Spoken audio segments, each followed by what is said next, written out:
Grabe yung magnetic closure nito. Mommies. Ayan o, kailangan ko pang... Oh, tingnan mo. Kailangan ko yan talagang pwersahin para magbukas. Wait lang. Ang hirap eh. Oh. Oh. Solid. The inside of the BL.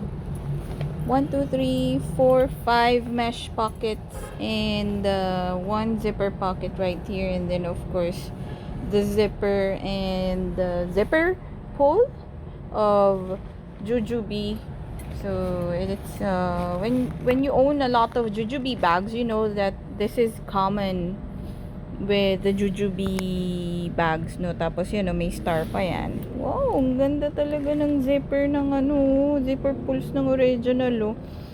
Nagkumikinang-kinang siya. Ayan, oh. Ganda, oh. Wow. So yun, yung microbial lining of this bag, it's really amazing. And then we have the insulated with elastic side pockets. Yan. And yan, ito originally it's like a detachable pocket, but it's already waterproof din yung material niya eh. It's also mesh like this. So I told the mommy na maybe she can still make use out of this. Maybe sa mga seamstress na they can tweak, they might have idea. So ito yung pocket niya, it goes all the way down. Dami pa rin talaga niyang organization.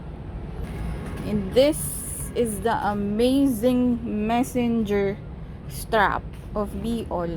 See, even this one, meron siyang ganyan. Yan, meron din siyang engraved na star. And of course, the brand may star, Jujubee. And dito hindi ko na i-explain, but the strap, you can look it in the internet how to use it. Pero if you don't own it kasi, mahihirapan ka ma-imagine, you will not have an idea. So kung nakapag-try ka na ng ganitong klaseng bag, original, wala na yatang ganun ngayon sa new versions ng bags ng Jujubee. So yeah, so this one is the main problem of the messenger straps, itong rubber niya.